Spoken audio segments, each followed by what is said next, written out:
नमस्कार। क्या आप जानते हैं कि पितृपक्ष स्टार्ट कब से हुई और हम इसे मनाते क्यों है और कुछ चीजें इसके अंदर निषिद्ध क्यों है? तो पितृपक्ष के बारे में सबसे पहला उल्लेख महाभारत के अंदर मिलता है। वहाँ एक कहानी है कि कर्ण मृत्यु के पश्चात जब स्वर्ग में जाता है तो उसे खाने की जगह गोल्ड मिलती है। उसने पूछा उसके साथ ऐसा क्यों हो रहा, तो भगवान ने बताया, देवताओं ने बताया कि भाई तुमने धरती पे बहुत सारे अच्छे काम करे हैं लेकिन तुमने कभी अपने पितरों को पानी नहीं दिया, कुछ भी नहीं दिया। तो उसे आत्मबोध होता है, उसे अपनी गलती का अंदाजा लगता है। तो उसने क्या करा, उसने पूछा कि भाई इसकी रेक्टिफिकेशन क्या है। तो देवताओं ने कहा कि आपको 16 दिनों का टाइम मिलता है, आप धरती पे जाए और जैसा आपको बताया गया वैसा करें। इसके अलावा मनुस्मृति, गरुड़ पुराण, विष्णु पुराण के अंदर भी इसके बारे में लिखा है। ये अगर आप स्पिरिचुअल पॉइंट ऑफ व्यू से देखें तो जब प्रकृति बिल्कुल शांत होती है, बारिश का मौसम खत्म होता है और शीत की प्रारंभ है, जब ना बहुत धूप है, ना बहुत गर्मी है, ना बहुत बारिश है, उस टाइम पे आपको एक इंट्रोस्पेक्शन का टाइम मिलता है। और आपको ये देखना है कि जिस संस्कृति के अंदर वनस्पतियां शांति, अंतरिक्ष शांति, शांति की बात तब से हुई थी जब एनवायरमेंटल नाम का कोई वर्ड था ही नहीं। हमने तब से उन सभी चीजों को जो जीवनदायी है धरती के ऊपर,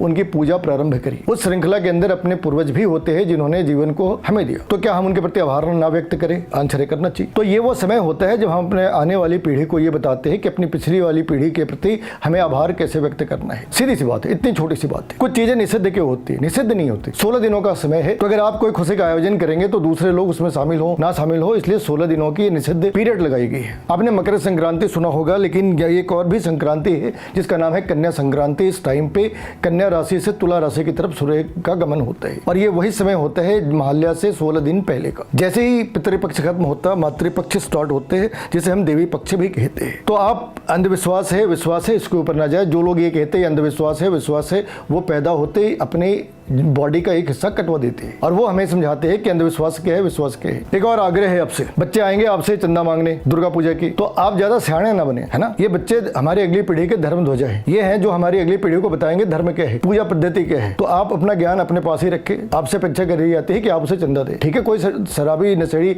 अपराधी हो तो समझ आता है, लेकिन आप हर किसी को, क्योंकि आप मॉडर्न है इसलिए आप चंदा नहीं देंगे, तो आप इस देश को अफगानिस्तान बनाने की कोशिश कर रहे हैं। ध्यान रहे, वो बच्चे कल के धर्म ध्वजा वाहक है। क्या है? धर्म ध्वजा वाहक। इतना ध्यान रखें, कम से कम अपनी संस्कृति में इतना योगदान तो करेगी।